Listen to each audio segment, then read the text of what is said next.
Lucas. Good morning. You look more awake than usual today. Did something change in your routine? Good morning, Sophia. Yeah, actually, I woke up earlier than normal.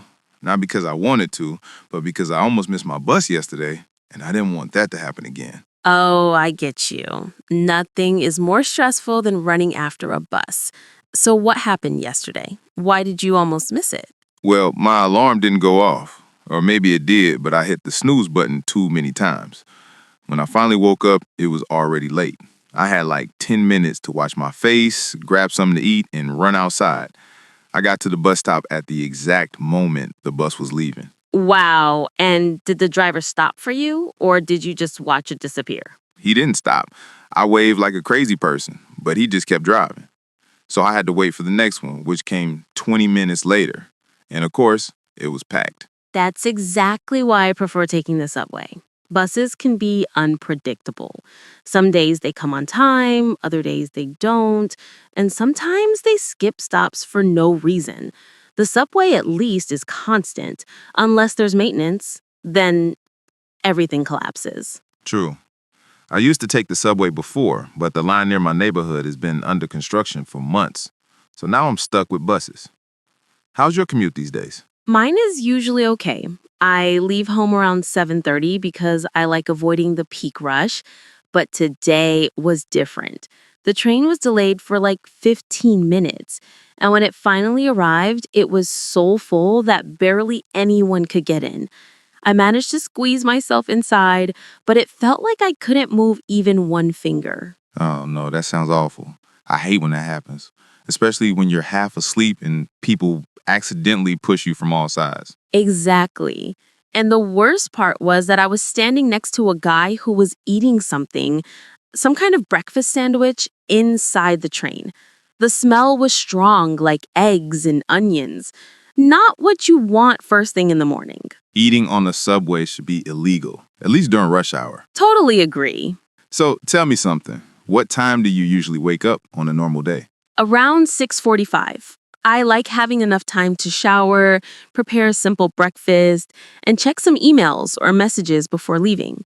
If I rush too much in the morning, I feel stressed the entire day. That sounds like a calm and organized routine.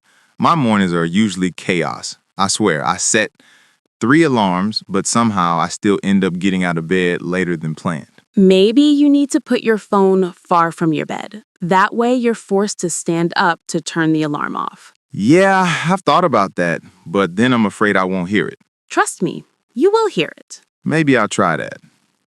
So what do you do after waking up? You make breakfast immediately? Usually, yes. I drink a glass of water first, then I make something quick, like toast with peanut butter or yogurt with fruit. I try to eat something light but energizing. Then I get dressed and check the subway app to see if there are delays or if the trains are running normally. That's smart. I don't check anything before leaving.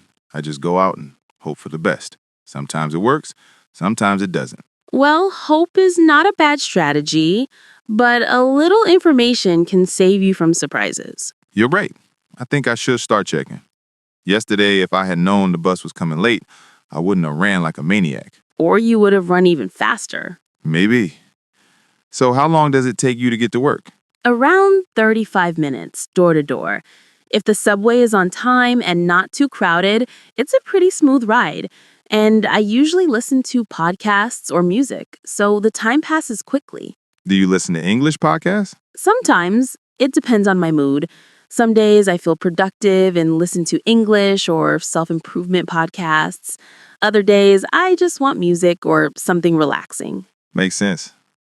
My commute also takes about 35 minutes, but it feels longer because I have to walk to the bus stop, then wait, then ride the bus through traffic, and then walk again. I think buses always feel slower because you see the traffic.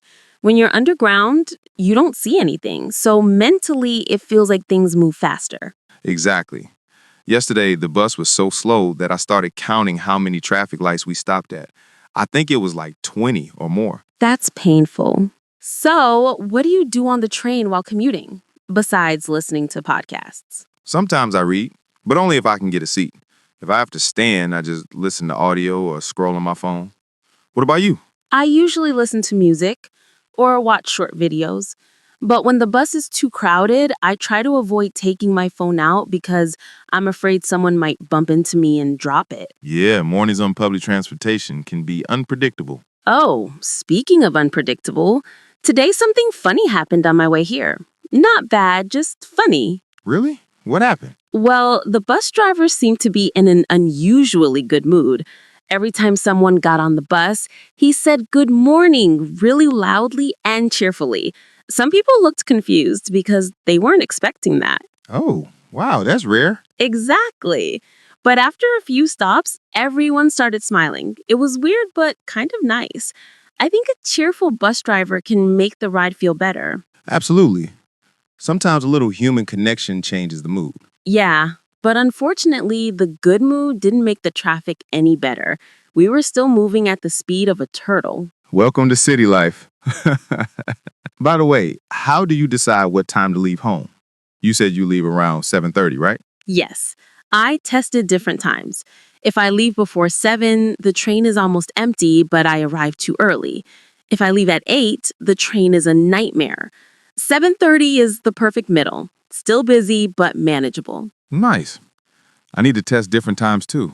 Maybe my life will be easier. Try leaving 10 minutes earlier than usual. Sometimes a small change makes a huge difference. True. I'll try it tomorrow, unless I oversleep again. Don't oversleep. You're trying to change your routine, remember? I know. I'll try to go to bed earlier too. I wasted too much time scrolling on my phone last night. That happens to everyone. Speaking of routines, what's the first thing you do when you arrive at work? Usually, I put my phone to charge, get a cup of tea, and check my agenda for the day. I like organizing my tasks before starting anything. I should do that too. I usually sit at my desk, open my laptop, and then stare at the screen for a minute trying to remember what I'm supposed to do. Sounds familiar. So, do you ever have problems with public transportation on your way home? Sometimes, yes. In the evening, the trains get delayed more often than in the morning, and people are more tired, so it's a little more chaotic. But in general, it's not too bad. My ride home depends on the day. Some days the bus comes immediately, and other days I wait forever. And if it rains, forget it. Everything collapses. Rain always complicates transportation. Everyone leaves work at the same time, traffic is horrible, buses are full, and the subway gets humid and uncomfortable. Exactly. I always check the weather now because I learned the hard way. One time, I didn't bring an umbrella and I got soaked waiting for the bus. Oh no! Did you catch a cold? Almost. When I got home, I made hot tea and stayed under a blanket. Good strategy. So let's imagine your perfect commute. No delays, no crowds. What would it look like? Okay, my perfect commute would be I wake up on time, have a relaxed breakfast, leave home without rushing, arrive at the station, and the train is right there, not too full, with seats available. I sit, listen to something inspiring, and arrive at work with time to spare. That sounds like paradise. Your turn. What's your perfect commute? Easy. A bus that actually arrives on time, not full, and moves without stopping every 2 minutes. No traffic lights, no traffic jams, just a smooth ride. And maybe some good music. You're dreaming, Lucas. I know, but it's good to dream. So, what time do you usually get home after work? Around 6:30, depending on traffic. You? Around 6, if everything goes well. Sometimes earlier if I leave a bit before rush hour. You take the subway home too? Yes, it's faster in the evening because most people are going in the opposite direction. Lucky you. You know, I think transportation affects our mood more than we realize. After a smooth ride, I feel positive. After a difficult commute, I feel tired before even starting my day. Exactly. A bad commute can ruin your morning. But having a routine helps, planning helps, and patience helps a lot. I need more of that last one. Don't we all? Anyway, thanks for the talk. It feels good to complain about transportation with someone who understands. Anytime.